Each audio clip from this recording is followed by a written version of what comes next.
तुम्हारी सबसे प्रिय वस्तु हमको दे दो। तो सबसे प्रिय उनका अपना बेटा था।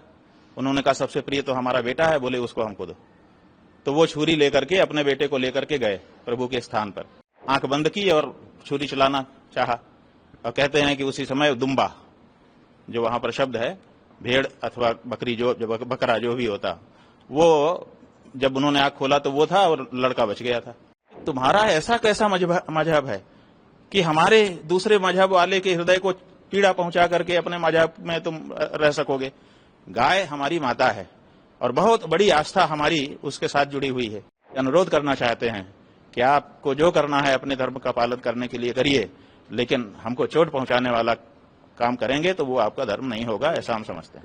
बकरीद पर कुर्बानी, सवाल यह है कि हमने जहां तक इतिहास पढ़ा, हमने ये पढ़ा कि जो अब्राहम थे उनको उनके ईश्वर ने कहा कि तुम्हारी सबसे प्रिय वस्तु हमको दे दो। तो सबसे प्रिय उनका अपना बेटा था। उन्होंने कहा सबसे प्रिय तो हमारा बेटा है, बोले उसको हमको दो।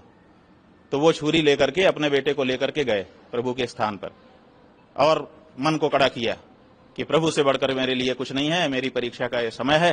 तो उन्होंने आंख बंद की और छुरी चलाना चाहा। और कहते हैं कि उसी समय दुम्बा, जो वहां पर शब्द है, भेड़ अथवा बकरी, जो बकरा जो भी होता, वो जब उन्होंने आंख खोला तो वो था और लड़का बच गया था। तो सवाल यह है कि आपकी छुरी अपने सबसे प्रिय पर चले, ये तो उदाहरण है। और वो दुम्बा अगर वहां आए छुरी के नीचे तो वो ईश्वर का भेजा हुआ होना चाहिए। आपका खरीद करके ले जाया गया कैसे स्वीकार हो सकेगा? और अगर आपको दुम्बा प्रिय है, माने सर्वाधिक प्रिय है, तो आप पूरे साल उसको क्यों नहीं रखते हो? बकरीद के समय ही क्यों खरीदते हो? तो ये तो एक बात है, लेकिन वो उनके धर्म का मामला है, हम उसमें नहीं जाना चाहते हैं। जो तार्किक रूप से हमारे मस्तिष्क में जो बात आती है, वो प्रश्न आता है कि ये कैसी बात है कि जब कहा ईश्वर ने कि सबसे प्रिय वस्तु को कुर्बान करो, तो सबसे प्रिय को कुर्बान करना चाहिए। जिसको आज ही हमने खरीदा, आज ही हमने उसको समर्पित कर दिया, तो उसमें कहां ये बात आई? लेकिन हम इस पे अपनी तरफ से टिप्पणी नहीं करना चाहेंगे, क्योंकि वो उनका मामला है, उनके मजहब का मामला है। लेकिन हमारा ये कहना है कि तुम्हारा ऐसा कैसा मजहब है कि हमारे दूसरे मजहब वाले के हृदय को पीड़ा पहुंचा करके अपने मजहब में तुम रह सकोगे।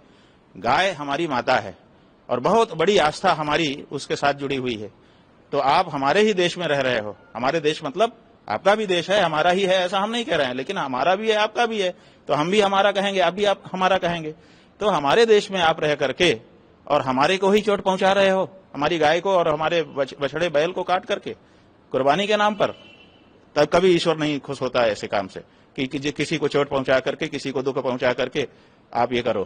तो हम इसीलिए उस मजहब को मानने वाले जो लोग हैं उनके साथ बिना किसी प्रकार की घृणा द्वेष के उनसे अनुरोध करना चाहते हैं कि आपको जो करना है अपने धर्म का पालन करने के लिए करिए, लेकिन हमको चोट पहुंचाने वाला काम करेंगे तो वो आपका धर्म नहीं होगा, ऐसा हम समझते हैं। कई लोग अब ये कह रहे हैं, भाजपा के लोग भी हैं, जो कि आप केक स्वरूप केक बनाकर उसको काट। नहीं, केक भी नहीं, खबरदार, ये नहीं हो सकता है।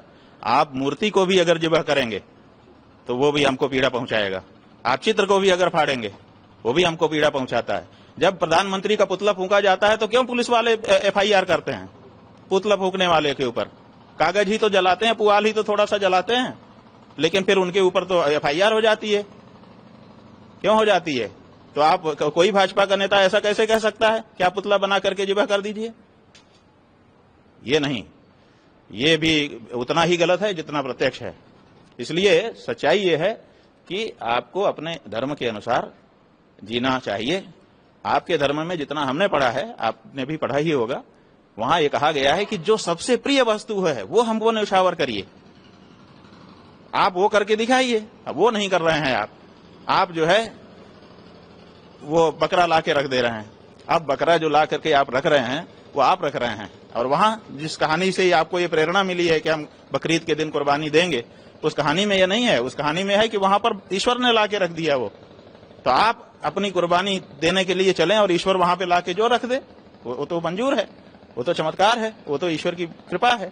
लेकिन हम खरीद के ले जाएंगे और काट देंगे, ये कहाँ का नियम है? तो ये बिल्कुल समझ में न आने वाली बात है।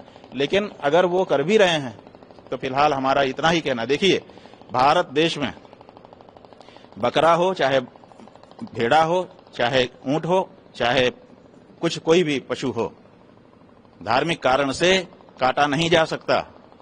ये जो धार्मिक कारण से ये लोग कह रहे हैं ना हम कुर्बानी देंगे, भारत के कानून के विरुद्ध है और भारत की सरकार की असफलता है ये कि भारत की सरकार इसको नहीं रोक सकती है। हमारे यहाँ भी वैदिक यज्ञ होते हैं, उनमें पशु आलभन होता है, उसको तो बंद कर दिया पूरे देश में। कोई पंडित नहीं कर सकता आज की तिथि में कि धार्मिक कारण से आप बलिदान नहीं कर सकते, तो फिर ये क्यों हो रहा है? तो भारत सरकार इस मामले में असफल है कि वो कानून बना के रखी हुई है लेकिन उसका पालन नहीं करवा पा रही। हमारे साथ जुड़े रहने के लिए सब्सक्राइब करें देश रोजाना के YouTube चैनल को और नई वीडियो की नोटिफिकेशन पाने के लिए बेल आइकन जरूर दबाएं। अगर आप ये वीडियो Facebook या Instagram पर देख रहे हैं तो पेज को लाइक और फॉलो जरूर करें और ज्यादा से ज्यादा शेयर करें।